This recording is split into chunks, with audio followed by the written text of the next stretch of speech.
Today's tech news moves fast, but understanding it shouldn't be hard. That's why Snarful Solutions Group brings you Connecting the Dots, where we break down what's happening in tech and why it matters to you. Now, let's dive in with your hosts. Good morning, and welcome to another edition of Connecting the Dots. I'm Alex, here at Snarful Solutions Group, in what I have to say is a beautiful Sacramento. And I'm Morgan.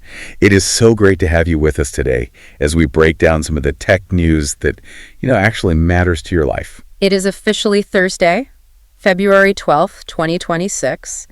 And, looking at the weather map this morning, I am feeling very, very happy to be right here in California. Oh, you and me both. Mm-hmm.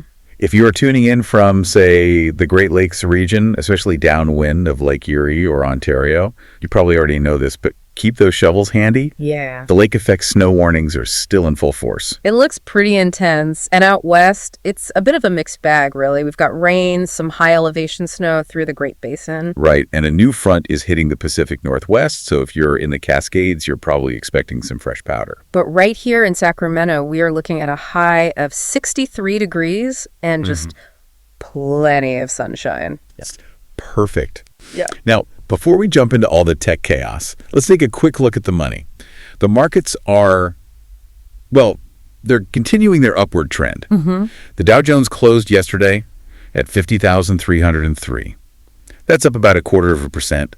The S&P 500 it's knocking on the door of 7,000, closing at 6,964. And for all you crypto watchers out there, it's a good morning for you too.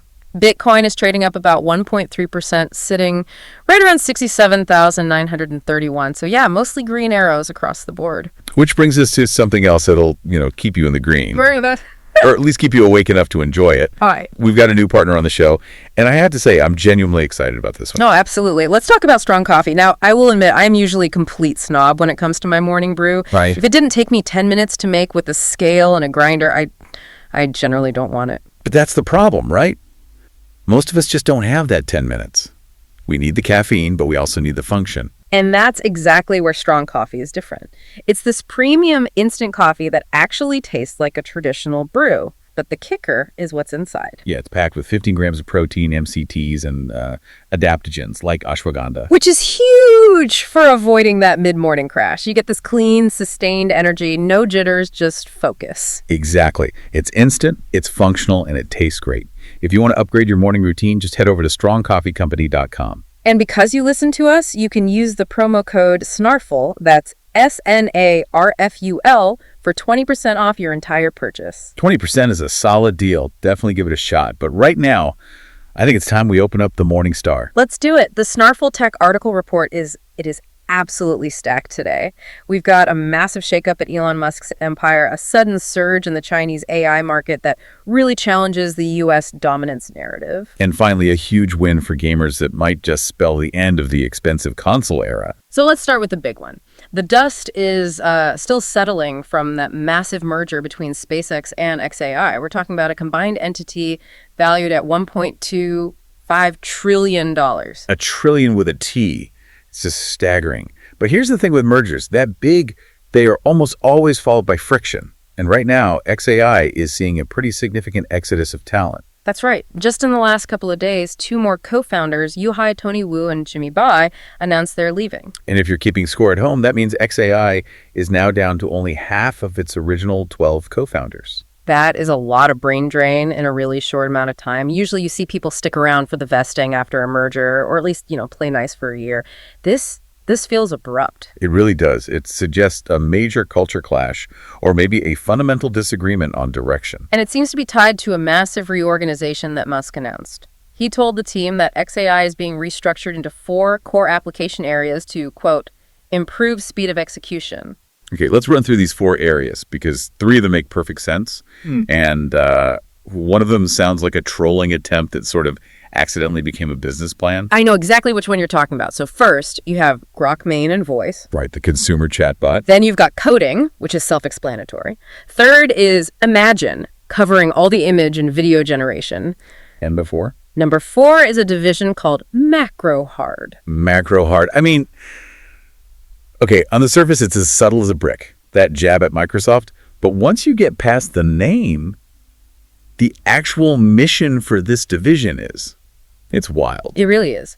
Musk described the goal as creating digital agents capable of, and I'm quoting here, full digital emulation of entire companies. Okay, let's unpack that, because emulating a company is a really heavy phrase. We're not just talking about an LLM writing an email for you. Not at all. Or, Right. Summarizing a meeting. No. Think about all the workflows in a corporation. You've got accounts receivable talking to sales, logistics talking to inventory. He's describing a system where one agent handles payroll, another one negotiates supply chain contracts. And a third agent is writing code to patch the software that they are all running on. Exactly. If macro hard actually works, and that is a huge if, you are decoupling business execution from human labor entirely. It's the difference between a tool you use and a machine that just replaces the user. It's the ultimate efficiency play, but it's also a governance nightmare. I mean, if you have agents talking to agents, negotiating contracts with other agents, where's the kill switch? Where's the human oversight? Right. Well, speaking of oversight, or the lack of it, that brings us to the controversy that's been brewing with xAI's current model, Grok. Yeah, this has been all over X the past couple of days. Grok just started giving these unprompted, very controversial responses about white genocide in South Africa. And users were asking totally unrelated questions, right? Things about baseball or cartoons. And Grok would just pivot to this really politically charged topic. Which is a complete nightmare for any AI company. You want your bot to be helpful, not, start a political debate when you just ask for a kooky recipe. So xAI put out a statement saying it was an unauthorized modification that violated their core values. Basically, someone changed the system prompts without going through the proper channels. That's a huge security red flag. It implies the controls on the model's behavior just weren't as tight as they should have been. So to fix it and to try and regain some trust, xAI says they're going to start publishing their system prompts on GitHub. That's actually a pretty bold move. Transparency is usually the first casualty in these situations. It is. They're basically saying, look, here are the instructions we're giving the AI. You can see them for yourself. It's an attempt to prove they aren't trying to, secretly bias the model. But this all connects back to that macro hard concept, doesn't it? If we are moving toward a world where AI agents run companies, the ability to see the system prompts, the rules they follow, is going to be critical. That's a great point. It's not just about chatbot bias anymore. It's about corporate governance. If an AI is negotiating a contract, you have to know what its hidden instructions are. Right. Their transparency isn't just a PR move. It might be the only way we can trust these systems to run the infrastructure of our lives. Exactly. It just highlights how difficult it is to control these massive systems as they scale. When you merge space travel, social media, and advanced AI all under one roof, the complexity of maintaining SpaceX protocols is just immense. It really is. And while xAI is busy reorganizing and putting out fires, the competition across the Pacific is not slowing down. In fact, they seem to be hitting the gas. That brings us right to our second story. Thursday, February 12th, today, was a massive day for Chinese AI stocks. We saw this huge rally driven by some really impressive new model releases. The numbers are just popping. We saw a company called Zhipu AI surge nearly 30%. So for listeners who might not follow the Chinese markets that closely, what did Zhipu drop to get that kind of reaction? They released a model called GLM-5. It's open source, which is key. And they're claiming this model approaches the capabilities of Anthropic's Claude Opus 4.5. Okay. And that it actually beats Google's Gemini 3 Pro in certain benchmarks. Oh, okay. Let's pause there. Holding your own against Claude Opus and beating a Gemini Pro model, that is not minor league stuff. No. That's legitimate global competition. It really challenges the whole narrative we've been hearing for the last 2 years. The idea that U.S. export controls on high-end GPUs, blocking the sale of the H100s and Blackwell chips, that would strangle Chinese model development. The compute moat. Okay. The idea that if they don't have the hardware, they can't build the software. Exactly. But GLM-5 suggests they've optimized their architecture, probably through aggressive mixture of experts' techniques to get flagship performance out of restricted hardware. So the moat might just be an illusion, or, at least it's a lot shallower than we thought. It looks that way. And it wasn't just Zhipu. Another company, MiniMax, saw their stock jump almost 14%. MiniMax. Sounds like a comic book villain, but I assume they're doing something productive. They are. They released the M2.5 model, which is specifically focused on coding and agentic workflows. There's that word again, agents. It really seems to be the theme of 2026. Yeah. Everyone wants AI that does things, not just talks about things. Precisely. And the market is rewarding companies that are moving from chatbots to problem solvers. We also saw SenseTime up nearly 7%. And Ant Group released a new multimodal model called Ming Flash Omni 2.0. And what does that do? It handles speech, music, and visuals all at once. So what does this all mean for the average person listening? Why should they care if Zhipu AI is up 30%? It matters because we're in a global innovation race. This competition, it just drives the speed of development. If Chinese companies are releasing open source models that rival Google and Anthropic, it forces the US giants to move even faster. It also complicates the whole geopolitical landscape. If the US strategy of hardware containment isn't working, what's the next move? Do we see tighter software restrictions? That's the big question. It's not just a Silicon Valley game anymore. The playing field is global, and the other players are getting very strong very fast. And speaking of playing, let's switch gears to something a little more fun. Our third story is about how you play video games in your living room. Yes. Finally, some good news for my wallet. NVIDIA and Amazon have teamed up to make high-end gaming a whole lot easier. They have.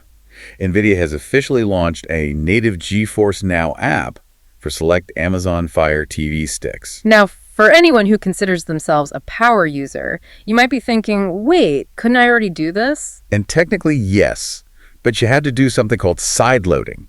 You had to basically trick the Fire Stick into installing an app it wasn't supposed to have. And let's be honest, sideloading is a pain. It's so clunky, the menus don't scale right, and half the time an update just breaks the whole installation. But the real issue with sideloading on a streaming stick is the Bluetooth stack. Right. When you run a non-native app, the input lag from your controller can be just brutal. You press jump, and half a second later, your character jumps. In a game like Street Fighter, that's just unplayable. Exactly. A native app means it's optimized for the hardware. It handles the controller inputs directly. So what they're doing is creating a seamless bridge between your PC gaming library and your living room TV. So what are the specs? Are we getting full 4K, 120 frames per second on a $50 stick? Not quite. There are hardware limitations on the stick itself. The app supports up to 1080p resolution at 60 frames per second. Which, honestly, for most people playing on a TV from the couch is perfectly fine. It is. I think we all get obsessed with 4K or nothing, but a crisp 1080p stream with low latency beats a laggy 4K stream any day of the week. Agreed. And the point is, it just works. You connect a Bluetooth controller and suddenly you're playing Kingdom Come, Deliverance without a console. And they added some new games to the library this week too, didn't they? They did. You mentioned Kingdom Come, Deliverance, which is a massive RPG. They also added Reanimal, which looks terrifyingly cute. Mega Man 11 and the Street Fighter 30th Anniversary Collection. Mega Man 11. Now we're talking. I just love that gaming is becoming hardware agnostic. That's the real takeaway here. We are moving away from the era where you need a $500 console or a $2,000 PC to play the best games. Now you just need a good internet connection and a Fire Stick. It really democratizes access. Families can play these top-tier games without that huge upfront investment, although you do still need good internet. True. If your Wi-Fi is spotty, cloud gaming is still just a buffering nightmare. The internet is the console future. Only works if the pipes are big enough. But infrastructure is improving every day. This is clearly where the industry is heading. So to recap our morning, Elon Musk is trying to simulate entire companies with macro hard while dealing with a staff exodus. China's AI market is surging with tools that rival the best in the West, proving that hardware moat might be leaking. And NVIDIA is turning your Fire Stick into a high-end gaming PC.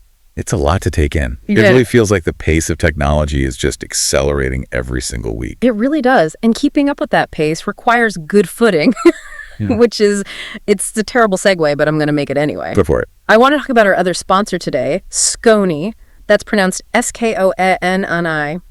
If you are a golfer, or even if you just like looking good while walking around on grass, you really need to check them out. I actually have a pair of these. They are incredibly comfortable. Scrutiny is a premium golf shoe store, and they just nail that balance between performance and style. Right. You don't feel like you're wearing clunky equipment. No, you just feel like you're wearing great shoes. Exactly. And we've got a hookup for you. If you go to scrutiny.com/tay, and I only have to say that website once because it's so easy to remember, you can use the promo code SNARFL at checkout. And that will get you 15% off your entire purchase. So grab some strong coffee, put on your Sconies, and go dominate your day. There it is, the recipe for success. Before we sign off, I just want to circle back to that macro hard idea one last time. It's so easy to laugh at the name, but think about the implications. If we truly are moving toward corporate emulation, the economy is going to look very, very different in 5 years. It is. We're going to have to completely redefine what work even looks like when the management is just code. It's going to be a wild year. Well, we will be here to track it all with you. Thanks for tuning in to Connecting the Dots. We're here to help at Snarful, so reach out on our website if you have any more questions.